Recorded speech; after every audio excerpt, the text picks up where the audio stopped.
bumalik tayo dito. Mas maganda ngayon, mas masikat ang araw, mainit. Binalikan natin Kritske Estates. Kaya samahan nyo ako at magda-jogging tayo ulit. Papapawis tayo sa umagang ito.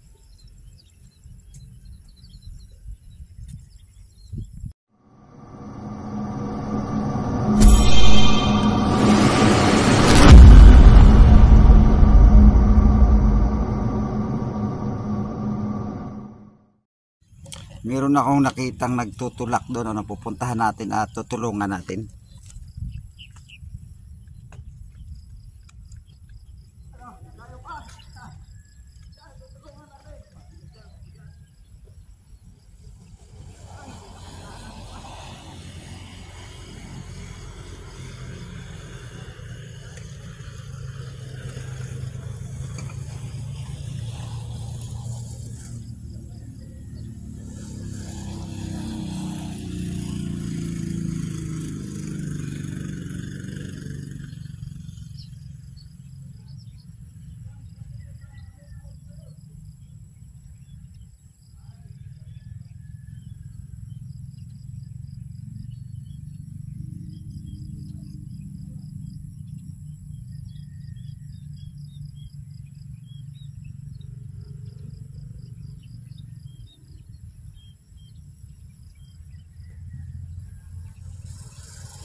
Kawawa naman, ang hirap yun. Nagja-jogging tayo at may nakita tayong pusa, ano. Miming! So tulad natin na mahilig sa mag-alaga ng mga hayop.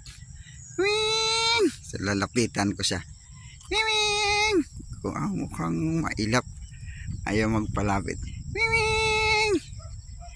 Miming! Miming! Ay, mukhang hindi sanay sa tao. Miming! Hindi siya sanay sa tao. Lumalayo. Ayaw magpalapit. Pero mukhang alaga naman at malinis. Hindi yata ako kilala lang. So, tuloy tayo. Jogging. Samahan nyo ako. Yes. Tulad na sabi ko, bumalik tayo dito sa Kritske. Yes. Ngayon, maganda-ganda sikat ang araw. Maaga pa, may araw la. So kung pawis lang ang ating hanapin ay talagang sigurado ako. Maaga tayong papawisan ng maganda nito. So, kailangan maging malusog. Kaya, jogging tayo. Tuloy ito jogging para sa akin ay hindi lang para papawisan o palusog. Ano man, exercise. Ito talaga sa akin na stress reliever ko. Nakaka-stress na buhay. Pag uwi mo sa bahay, panibagong stress ang haharapin. Puro problema. Alam mo naman yung buhay natin, puro problema tayo. Problema sa trabaho. Pag uwi mo sa bahay, akala mo maiwanan mo na yung problema mo sa trabaho. Pag uwi sa bahay, may panibago kang problema ang harapin. Ganun talaga. So dito wala kang harapin ano ang problema. So mabuti na lang may ganito tayong time. Dahil kung hindi, umagang mamamatay ano sa pagkaka-stress na sa problema. Pero dito okay lang. So sige, samahan niyo ako dito. Wala tayong problema ang harapin. Kung hindi sikat ng araw na maganda. Yes, pasarap na pakiramdam pag naiinitan tayo ng ganito. At may activities pa, papawisan talaga tayo. Yes. Sulo natin ang lugar ngayon. Mataas na kasi sikat ng araw kaya wala na sila. Kanina papunta ako, nasa lubong ko na pakarami. Ngunit medyo nahuli tayo. Actually, ito talaga yung aking kadalasan na time sa jogging kasi medyo late tayo nagigising, gawa ng minamaximize natin yung ating tulog. So kung maaari talaga tutulog tayo ng 7 to 8 hours. So minamaximize natin yon. Hindi talaga ako gumigising ng maaga kasi medyo late na rin ako nakakatulog. Gawa ka lang Napakaraming kailangan asikasuhin. Kung minsan sa bahay ka na, sinusundan ka pa rin ng mga trabaho. So may mga kailangan pa rin akong gawin sa bahay. So hindi pa nakakatulog kaagad. Kung kaya late ang tulog. At dahil doon, late na rin ako gumigising. Minamaximize ko kasi yung tulog ko. Ayun, may nakikita pa ako isa. So may kasabay pa pala akong isa doon sa kabila. Papunta din ako doon sa kanya. Baka late din siya katulad ko. So ito, ramdam ko na yung patak ng pawis sa aking katawan. Ilang minuto na continuous, sanay naman tayo no, papapawis. At so sabi ko nga, madali tayo pawisan ngayon kasi mataas ang sikat ng araw. Mainit siya. Although malamig yung simoy ng hangin, may araw na mainit. Sige. Ayun, may mga pauwi na galing ng Lanewood Hills.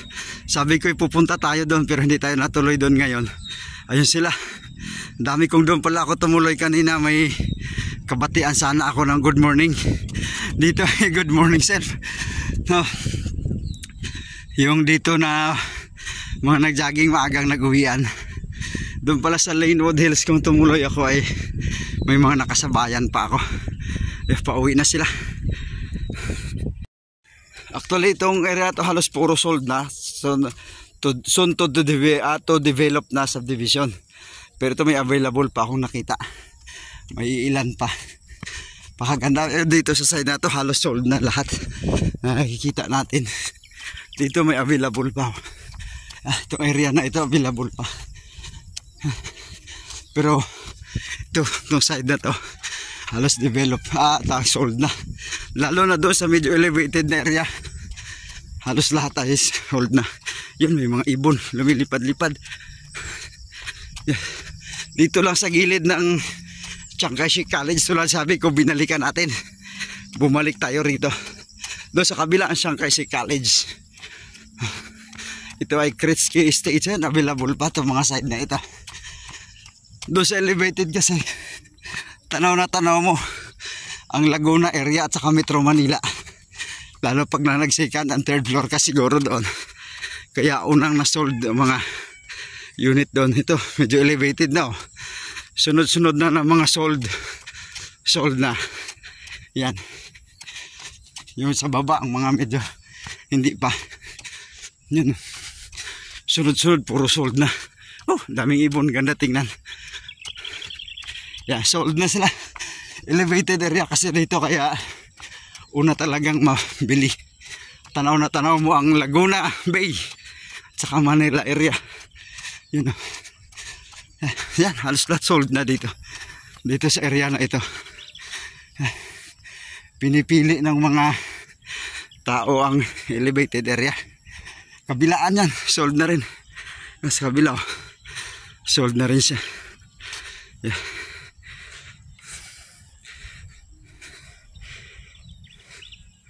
Gandang lugar.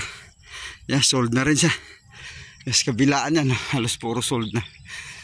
Yan, dito sa elevated area ay sold out. So kapag ka nagawa na ay ganito na ang itsura niya. Oh, yan.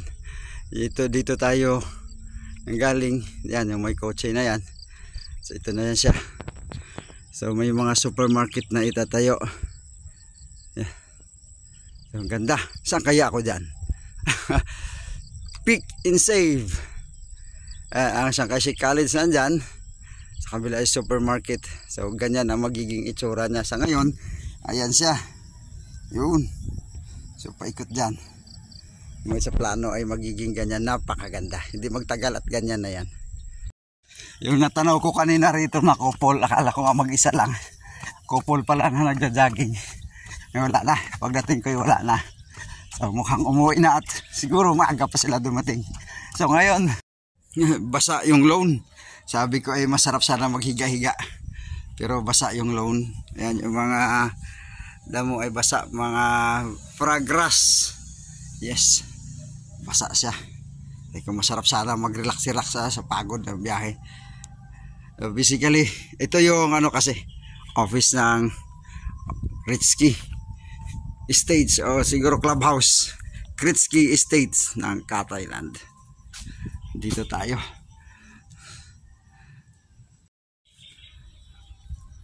Kritsky Estates Thailand, nandito tayo sa kanilang clubhouse. So wala pang nakatira, wala pang tao. So tayo solo. Doon sa jogging area na tayo nagja-jogging solo, pinuntahan natin ito ay solo pa rin. So pag dati pag may nasa lubong binabati, good morning, ngayon ay good morning self. Good morning self. Ayun, may kasama pala ako aso, isang aso. So patuloy jogging pa rin ako. At hindi pa sapat yung pawis na nakukuha ko. Ngayon, gusto ko sana habi ko mag-upo-upo sa lawn. Sandali. Pero basa. Basa ng dew, hamog. Walang, hindi pa masyadong sumikat ang araw. Dumataas. Yes, samahan nyo lang ako at patuloy natin itong gagawin. Well, hindi ko ma-estimate kung ilang hectares itong Kritsky Estates na ito. Ayun yung kanilang clubhouse. Doon, malawak pa, tapos doon yung Chiang Kai-shek College. Yes, hindi ko ma-estimate ano. Pero doon kanina, ito yung ating iniikot. So patuloy pa rin tayo na mag-iikot, magja-jogging. Hindi pa tayo tapos. So sabi ko, may goal tayo. Ang goal ay papawisan. Ayun, ganda ng ibon tingnan. Dito kasi pero hindi magtagal ay magiging city na talaga itong lugar na ito. Hindi na ganito ang itsura nito. Ayan, may mga develop. Tuloy-tuloy ang develop nila. So, habang ganito pa ito, samantalahin natin. Jajagingin natin. Iikutin natin ang lugar na ito. Kasi pagka na-develop na, hindi na ganito ito. Yung nature, yung habitat ng mga natural habitat ng mga hayop na nandyan, mga insekto ay mukhang hindi na ganyan. Iba na. So masisira na nila yan. Ngunit habang ganito pa ito, ayan, napakarami tayo nakikita mga ibon. Naglilipad-lipad. Yan sila. May mga dumadapo sa mga poste, sa mga sanga ng puno, sa mga damo. Ngunit hindi magtagal ay magbabago na. So talagang pinipili ng mga tao elevated. Kung mapansin nyo dito mababa, wala. Papunta tayo doon, paakyat. Halos sold out na lahat yung mga unit. Yes. Mga isang round pa tayo ng good morning self. Good morning self dahil solo na talaga. Wala na. Naka-uwi na ang mga dinatnan ko kanina. Actually, dumating ako, wala na, pasalubong na lang, isang couple na lang yung aking nakita. Nababatiin ko sana ng good morning. Sanay tayo pag nagja-jogging tayo rito, meron tayong binabati ng good morning. Ngayon, good morning self. Oh, medyo mataas na kasi sikat ng araw. So, siguro sila'y takot na mangitim. Tayo naman ay wala nang iitim pa.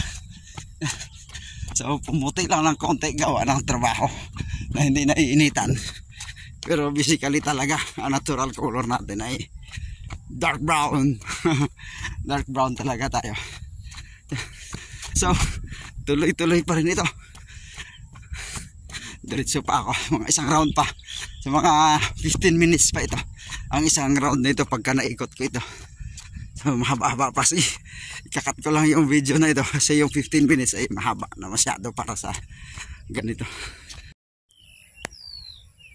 Yes, isang ibon ng aking nakita. Yun, susubukan kong i-zoom in pero lalong lumalayo. Ang ganda. Ang ibon na yan, ang tawag sa amin ay dalawidaw. Hindi ko alam kung tawag nila dito sa area na ito. Ang ganda ng kulay. Ayan naman mga maya. Yan, ang dami. Dami nila rito pa. Dito pa sa yun, dalawidaw, sa butas yun, sa mga hukay nagpupugad. Alala ko yan nung ako ay sa probinsya pa namin, bata pa ako. Ayan siya, oh, sa sanga. Iwan ko kung makita ninyo, itim kasi siya. Hindi ko rin makita kung saan siya banda. Pag nilapitan natin ay lumilipad. Ayan siya, napatama siya sa may ng baging. Yeah, hindi ko makuha. Hindi naman ganun kaganda yung ating camera. Ayun yung kanyang pair. Ayan sila, dalawidaw. Ayun, may mga pauwi na galing ng Lanewood Hills. Sabi ko pupunta tayo doon pero hindi tayo natuloy doon ngayon. Ayun sila. Dami kong doon pala ako tumuloy kanina. May kabatian sana ako ng good morning. Dito ay good morning self. No. Yung dito na mga nagjogging maagang nag-uwian. Doon pala sa Lanewood Hills kung tumuloy ako ay may mga nakasabayan pa ako. Pauwi na sila. Meron tayong mga nakita dito na babatiin natin para hindi na lang good morning self lagi. Good morning Tito, ay Pantay. Good morning, mag-asawa sila. Yan siya, mukhang lumapit kasi binati natin. Good morning. Takot naman ako, hindi ako kilala. Isang round, last round na, malapit na. Yes. Pagod na, pawis na. Sa nagagandahan ako rito sa dami ng mga ibon na yan, na iyong makikita. Nasa probinsya lang talaga basically nakikita sa palayan. Ngunit dito yung dahon ng mga damo na yan ay kinakain din nila. Yan, dami kang tingnan. Yes. Ayan sila. Hindi sila makuha, no? Pero kung sila ililipad, makuha ninyo yan. Ganda nila tingnan. Yan yung mga dahon ng damo ang kanilang kinakain. Pero hindi naman sila sadya natin. Nagagandahan lang ako. So jogging pa rin tayo. So iikutan lang natin. Yung lugar na to, dadaanan lang natin. Dito tayo dumadaan. Nagandahan lang talaga ako. Ganda ng pagkagawa ng kanilang clubhouse. High class. So gaganda naman ang mga proposed unit. Kritsky Estates Clubhouse. Ang ganda. Uhaw na, pawis na. Kailangan ko na pumunta sa aking sasakyan at uminom. Nandun yung aking tubig. Kailangan ko na mag-rehydrate. At uhaw na, tuyo na. Tuyo na, lalamunan sa dami ng pawis na lumabas. Kailangan ko na mag-rehydrate. So mag-slow down, warm down na ako. Warm down na, medyo palamig-lamig na. Sige. Meron akong natanaw pa na isa na nagja-jogging. Ayun siya. So subukan sa lubungin kung masasalit na mag-slow down na tayo. Mukhang mag-iisang round pa ako dahil nakita ko siya. Para may mabati lang ako ng good morning, Kasi good morning self na talaga kanina pa bukod na do sa aso na nasa lubong ko, pero ito na challenge ako, meron pala isa. So palagay ko galing dito sa ibang jogging at nabitin lang, kaya bumalik dito. Tayo ay dito na lang, hindi na tayo umalis. Jogging pa tayo, isang round pa, pawis pa, kaya pa ito. So meron tayong ngayon sa kasama. Sir, morning. Papawis sir. Ayan, may kasabay ako sir, nagja-jogging pa.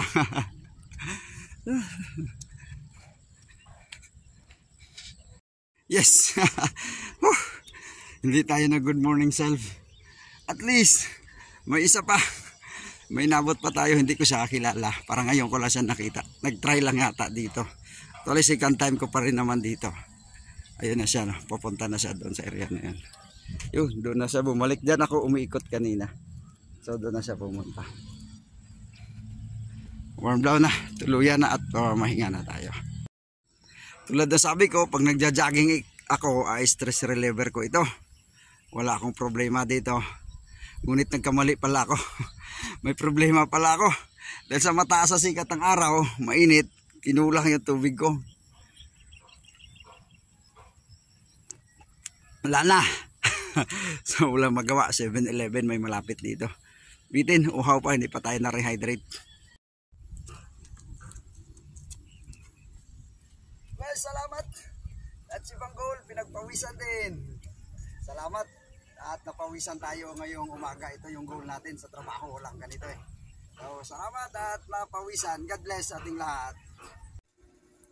Thanks for watching my videos.